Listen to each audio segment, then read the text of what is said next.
System निरंकुश हो चुकी है। लगातार बेटी बहन और मां के साथ ज्यादती, घट ढुक के मारपीट नेपाली नगर में, राजीव नगर में डर और आतंक का वातावरण है। हिटलर, नेपोलियन और मोसोलिनी से भी बुरा। राजीव नगर और नेपाली नगर के पब्लिक जिस वक्त जमीन ले रहे थे या जो जमीन बेच रहा था, जब उस वक्त थाना थी, सीओ था, रजिस्ट्री ऑफिस हुई, पैसा दिया, गवर्नमेंट को पैसा दिया, उस वक्त गवर्नमेंट ने मना क्यों? मैं हाथ जोड़कर भीख मांगता हूं सरकार से, पैर पकड़ता हूं हिंदुस्तान के हर लोगों से कि नेपाली नगर और राजीव नगर के आम आदमी के भीतर जो खौफ और डर है उसको निकालने में मदद करें। आप निकल लीजिए, आप टैकल कर, हम कर लेंगे, आप निकल मैं भाई ठीक आप टैकल कर, ठीक मैं भाई कह रहा नहीं, ठीक है, बस आप खाली हम देख लेंगे। ठीक, हम लोग करें क्या? मैं सिर्फ इतना कहना चाहता हूं, मैंने आज भी सीएम हाउस बात की, लगातार डिप्टी सीएम ने आश्वासन दिया। मैं बार बार कहता हूं गवर्नमेंट कोलैप्स है, सिस्टम निरंकुश हो चुकी है। लगातार बेटी बहन और मां के साथ ज्यादती, घट ढुक के मारपीट नेपाली नगर में, राजीव नगर में डर और आतंक का वातावरण है। हिटलर, नेपोलियन और मोसोलिनी से भी बुरा हाल है। इतना बड़ा आतंक का माहौल डेमोक्रेसी में सरकार जनता के द्वारा होती है, जनता के लिए होती है।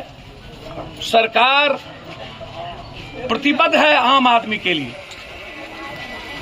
सरकार को इतने बड़े शहर में इतनी बड़ी परिवार के लिए कोई रास्ता निकालने की जरूरत थी, लेकिन आज सुबह से किसी के घर में बिजली नहीं है, किसी ने लैट्रिन नहीं गया, किसी के यहाँ खाना नहीं बनी। इससे बुरा हाल कुछ हो नहीं सकता। मैं हाथ जोड़कर भीख मांगता हूं सरकार से, पैर पकड़ता हूं हिंदुस्तान के हर लोगों से कि नेपाली नगर और राजीव नगर के आम आदमी के भीतर जो खौफ और डर है उसको निकालने में मदद करिए, उसके परिवार को जीने में मदद करिए। मैंने अभी डीएम से मैं बातचीत की, डीएम हमसे सीधा कहा कि सर आप रहिएगा तो वायलेंस हो जाएगा, सिटी एसपी को मार दिया है ये लोग, हम नहीं बख्शेंगे। और फिर महिलाओं के साथ धूप के बर्ताव गलत कर रहा था तो मैंने रोका।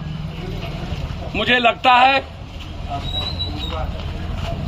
कि मुझे जान न देना पड़ जाए, हालात अच्छे नहीं हैं।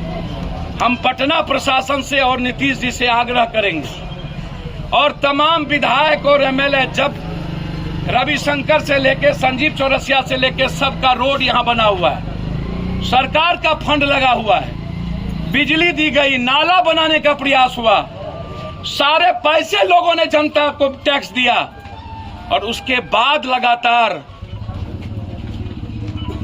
आतंकी हमला से भी बड़ा माफी नहीं हो सकती।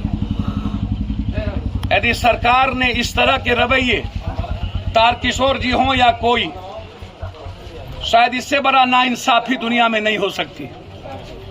हम बाढ़ में भी आए थे नेपाली नगर, राजीव नगर, तब भी हमने कहा था हालात अच्छे नहीं हैं और लोगों ने अपने प्रयास से जिंदगी बचाई। और फिर आज मौत का मंजर है, सारी बच्चियां और बच्चे, मासूम बच्चे और मां आतंक के माहौल में है, मरने की तैयारी में बुजुर्ग हैं।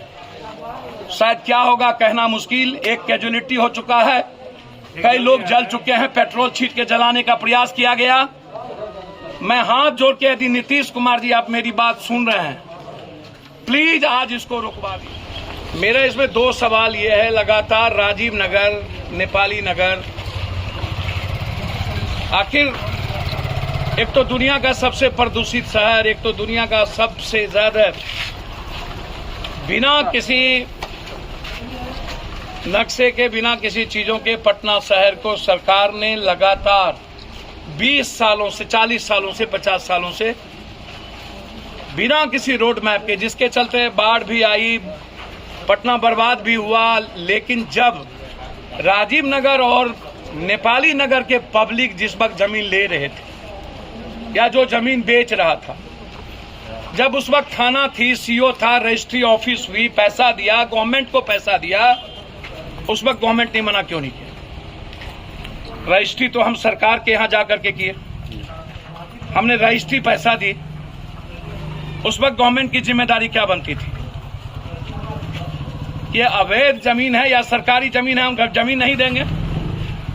तब रजिस्ट्री से लेकर के गवर्नमेंट और नेताओं के दलालों ने थाना से मिलकर सीओ एडीएम से मिलकर के पब्लिक के साथ धोखा किया कंप्लीट रूप से। और पब्लिक निर्दोष होती है, वो उन्हें जहां जिंदगी जीने का आशियाना मिलेगा वो व्यक्ति वहां अपना परिवार को सुरक्षित रखने का प्रयास करेगा। इसमें एक गलती पब्लिक की नहीं है, क्योंकि सरकार इसमें गलत है। क्योंकि सरकार को चाहिए था जिस वक्त जमीन दे रहा था उस वक्त सरकार इसे जमीन नहीं देती। लगातार हाई कोर्ट को भी सरकार से बात करनी चाहिए थी। पब्लिक ने अपना तिल तिल जिंदगी बना दिया, अब किसी के पास कुछ नहीं बचा। बस ये नेपाली नगर और राजीव नगर बचा हुआ है।